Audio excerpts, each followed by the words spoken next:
नमस्कार दोस्तों, मेरे चैनल एक्सपीरियंस विद अनुस में आपका हार्दिक स्वागत है। दोस्तों, यह वीडियो उनके लिए है जो अंग्रेजी भाषा को सीखना चाहते हैं, बोलना चाहते हैं, अपनी अंग्रेजी को और मजबूत बनाना चाहते हैं। दोस्तों, मैं अपने हर वीडियो में लगभग 10 से 12 इंग्लिश वर्ड्स के बारे में बताता हूँ, जिसे सीखकर आप अपने इंग्लिश वोकैबुलरी को और स्ट्रांग बना सकते हैं। दोस्तों, यदि आप मेरे चैनल पर नए हैं तो प्लीज़ आप मेरे फर्स्ट व्लॉग को पहले देख लीजिए, ताकि आपको मेरे वीडियो बनाने का उद्देश्य पता लग सके और फिर आप मेरे किसी भी वीडियो को देख सकते हैं। चलिए अब लेसन की शुरुआत करते हैं, लेसन की ओर बढ़ते हैं। तो दोस्तों, बिना वक्त गवाए शुरू किया जाए। दोस्तों, हमारा आज का पहला वर्ड है ईच। आप उच्चारण देख सकते हैं, ई दीर्घ ई कार है, च और इसमें सॉफ्ट साइन लगा हुआ है जिसे हलंत कहा जाता है। तो ईच, ईच, नॉट ई च, नो, इस तरह से नहीं कहना है। ईच पहले के भी वीडियो में मैंने बता दिया है कि जिस अक्षर में यह सॉफ्ट साइन लगा दिया जाता है वह अक्षर आधा हो जाता है, यानी उसका पूरा उच्चारण आपने नहीं करना है। इसलिए इसका उच्चारण ईच, ईच, पहले पे स्ट्रेस देना है, सेकंड पे नहीं देना है, दूसरे लेटर पे नहीं देना है। तो इसका उच्चारण ईच है। यह डिटरमाइनर है और प्रोनाउन है। इसकी मीनिंग होती है एवरी इंडिविजुअल पर्सन और थिंग, यानी प्रत्येक व्यक्ति या वस्तु। उदाहरण के लिए, each lesson lasts an hour, कहने का अर्थ यह है कि प्रत्येक पाठ 1 घंटे तक चलता है। एक दूसरा उदाहरण भी आप ले सकते हैं, each of you should do this, means आप में से प्रत्येक को यह करना चाहिए। तो ईच इंडिकेट करता है प्रत्येक को। ठीक है दोस्तों, अब आप समझ गए होंगे कि ईच का अर्थ क्या है। चलिए दोस्तों, बढ़ते हैं अगले वर्ड पर। दोस्तों, हमारा अगला वर्ड है ईच अदर। आप उच्चारण देख सकते हैं, ईच अदर। यह प्रोनाउन है और इसकी मीनिंग है used for saying that M does the same thing to N as N does to M. कहने का अर्थ यह है कि कोई एम नाम का व्यक्ति सेम वही चीज़ करता है एन से जैसा एन एम से करता है। यानी अगर अर्थ हिंदी में अर्थ आप समझना चाहे तो ईच अदर का अर्थ है एक दूसरे से या एक दूसरे को, अर्थात परस्पर। परस्पर उदाहरण के लिए आप कह सकते हैं कि Ram and Shyam helps each other whenever they do this work, यानी राम और श्याम परस्पर एक दूसरे की मदद करते हैं जब भी वे इस काम को करते हैं। और दूसरा उदाहरण आप ले सकते हैं, Virat and Anushka loves each other very much, यानी विराट और अनुष्का एक दूसरे से अर्थात परस्पर एक दूसरे से बहुत प्रेम करते हैं। तो ईच अदर का अर्थ है एक दूसरे से या एक दूसरे को, परस्पर। तो उम्मीद करता हूं दोस्तों आप इस वर्ड को समझ गए और इस वर्ड का यूज़ आप भी कई उदाहरणों में कर सकते हैं। और आप अपना भी एग्जाम्पल लें, आप अपने डिफरेंट टाइप्स ऑफ एग्जाम्पल लीजिए, उसमें इस वर्ड का यूज़ कीजिए और इससे और भी आप स्ट्रॉन्ग कर पाएंगे, इस वर्ड पे और भी आप पकड़ बना पाएंगे। ठीक है दोस्तों, तो बढ़ते हैं अगले शब्द पर। दोस्तों, हमारा अगला वर्ड है ईगर। ईगर यह एडजेक्टिव है। बहुत से लोग इसका उच्चारण एडजेक्टिव करते हैं, डी को भी पढ़ते हैं, डी का भी उच्चारण करते हैं, पर दरअसल ऐसा नहीं है। इस वर्ड में डी साइलेंट है, it's a silent letter in this word. So whenever you wanna pronounce this word, so you will say adjective. You don't have to say adjective, it's adjective. Okay, so eager is adjective. All right, so इसका अर्थ है eager to do something, eager for something. eager का हिंदी अर्थ होता है दोस्तों उत्सुक, यानी आतुर, यानी फुल ऑफ डिज़ायर और इंटरेस्ट, यानी रुचि से भरा, डिजायर, काफ़ी इच्छुक है, काफ़ी उत्सुक है, काफ़ी आतुर है। उदाहरण के लिए I am eager to do it, यानी मैं यह करने के लिए बहुत उत्सुक हूँ। Eager to do something, eager to do something, something की जगह मैंने इट रख दिया। आप जो भी काम करने के लिए उत्सुक हैं, आप बस यूँ कहें I am eager to do और whatever you want to do. Something की जगह उस वर्ड को डाल देना है। I am eager to do that, I am eager to do it, I am eager to do that work, I am eager to do a work with him. So whatever, you just change the word here and that's it.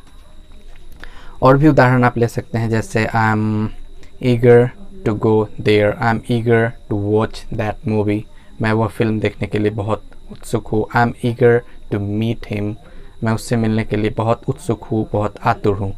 तो eager का आप इस रूप में करेंगे जब भी आप बहुत ज़्यादा उत्सुक हैं, इच्छुक हैं, तो आप इस वर्ड का प्रयोग करेंगे। उम्मीद करता हूं दोस्तों कि आप इस वर्ड का प्रयोग समझ गए, इसका अर्थ अब समझ गए। बढ़ते हैं अगले शब्द पर।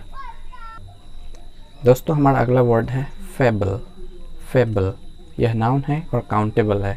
काउंटेबल यानी जिसे गिना जा सकता है।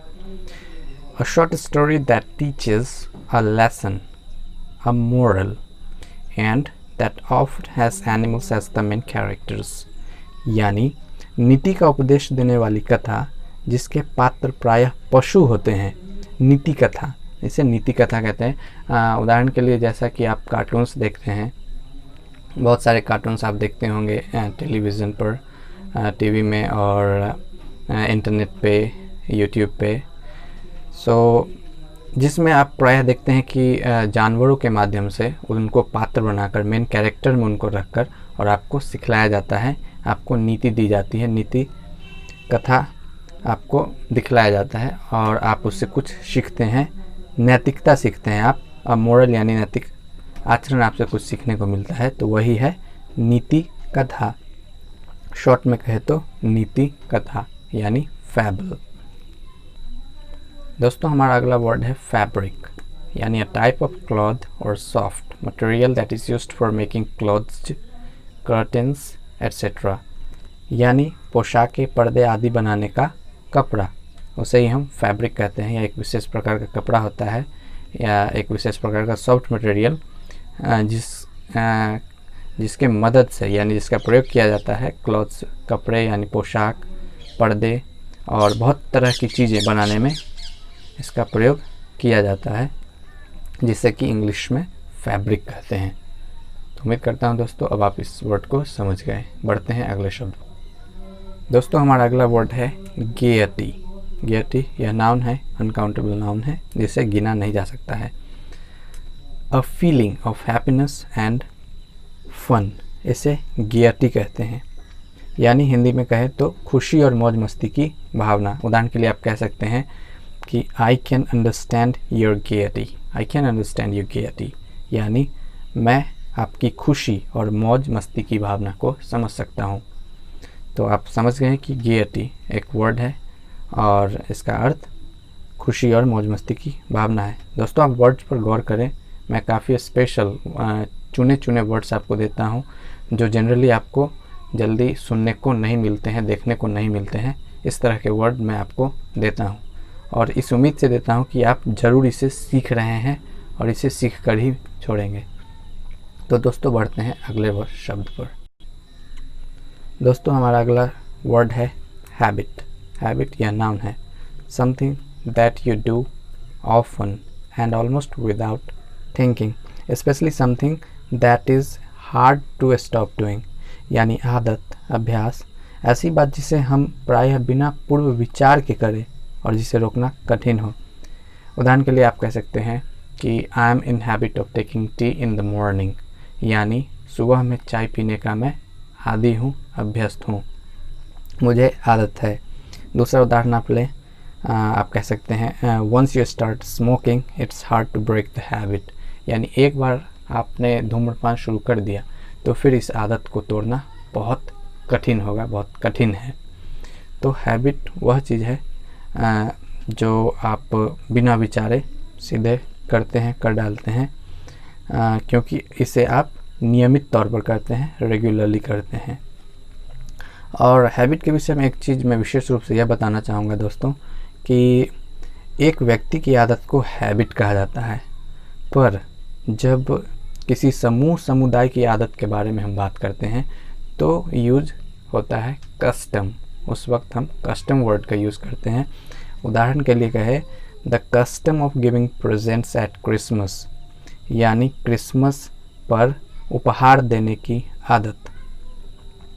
तो जब समूह विशेष की बात होती है, समुदाय विशेष की आदतों की बात होती है, तो हम कस्टम यूज़ करते हैं। और एक व्यक्ति विशेष के बारे में जब प्रयोग करते हैं, उसके आदत के बारे में कहते हैं, तो हम हैबिट यूज़ करते हैं।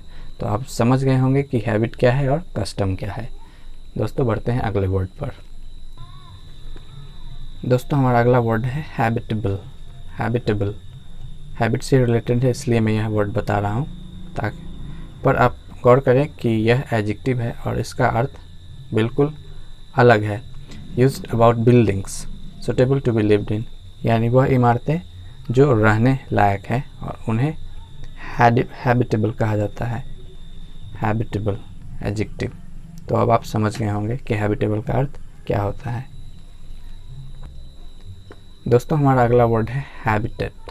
हैबिटेट यह नाउन है, काउंटेबल है, यानी the natural home of a plant और एन एनिमल, यानी किसी पौधे या पशु का प्राकृतिक आवास। उदाहरण के लिए आप कह सकते हैं I have seen elephants in the zoo but not in their natural habitat, यानी मैंने हाथियों को चिड़ियाघर में देखा है पर उनके प्राकृतिक आवास में नहीं।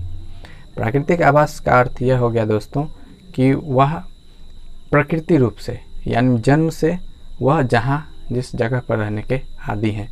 जैसे बंदर यह घर में नहीं रहता, यह जंगलों में रहता है। शेर यह जंगलों में रहता है। हाँ, ये दूसरी बात है कि उसे चिड़ियाघर में रखा जाता है। तो मूल रूप से जो पेड़ पौधे हैं, जानवर हैं, उनका प्राकृतिक आवास जंगल है, किसी मानव का घर नहीं। जैसे आप प्लांट को घर पे लगा लेते हैं, तो यह आप उसका हैबिटेट नहीं है, उसका प्राकृतिक आवास नहीं है, उसका मूल स्थान जंगल है। तो आप अब समझ गए होंगे कि हैबिटेट का अर्थ क्या होता है। यह भी वर्ड आपका हैबिट से ही कहीं ना कहीं जुड़ा हुआ है, इसलिए मैं इस वर्ड को बता रहा हूँ, पर आप देख सकते हैं कि मीनिंग बिल्कुल अलग है। दोस्तों बढ़ते हैं अगले वर्ड पर। दोस्तों हमारा अगला वर्ड है हैबिटेशन। हैबिटेशन यह नाउन है, अनकाउंटेबल है, और यह फॉर्मल रूप में यूज़ किया जाता है, यानी लिविंग इन अ प्लेस, किसी स्थान पर रहने की क्रिया, निवास, रिहाइश। उदाहरण के लिए आप कह सकते हैं इट्स माई हैबिटेशन, यह मेरा निवास है। तो हैबिटेशन का अर्थ निवास है, किसी स्थान पर रहने की क्रिया है, यानी रिहाइश। तो दोस्तों अब आप इस वर्ड को समझ गए कि यह हैबिटेशन, जब भी आप कहेंगे हैबिटेशन, इसका अर्थ यह होगा कि आप जिस स्थान पर रहते हैं उस स्थान पर रहने की क्रिया, उसके बारे में आप बात कर रहे हैं, उस निवास के बारे में आप बात कर रहे हैं। तो दोस्तों यह हमारा आज का अंतिम वर्ड था। उम्मीद करता हूँ कि आप जो जो वर्ड्स मैं आपको बता रहा हूँ आप उसको सीख रहे हैं। अगर आप नहीं सीख रहे हैं तो प्लीज़ आप सीखें, क्योंकि अगर मकसद आपका सचमुच इंग्लिश बोलने का है तो आप निश्चित तौर पर वोकैबुलरी सेक्शन को मजबूत करें, क्योंकि इसे मजबूत किए बगैर आपकी समझ विकसित नहीं हो सकती है, आप नहीं समझ सकते हैं। यदि आप किसी से कभी बात कर रहे हैं और उस बातचीत के दौरान वह व्यक्ति इस वर्ड का यूज़ करता है, हैबिटेशन का वर्ड यूज़ करता है, तो आप अगर इस वर्ड को नहीं जान रहे होंगे तो आप क्या समझेंगे? आप समझेंगे कि वह अपनी किसी आदत की बात कर रहा है या कुछ, पर वास्तव में शब्द का अर्थ अलग है। तो इसलिए ज़रूरी है कि आप अपने वोकैबुलरी सेक्शन को स्ट्रॉन्ग करें, मजबूत करें, प्रतिदिन कोशिश करें कि इसको दोहराएं, रिवाइज करें, इससे बहुत बेहतर होगा आपका वोकैबुलरी सेक्शन। तो दोस्तों यह आज का हमारा अंतिम वर्ड था।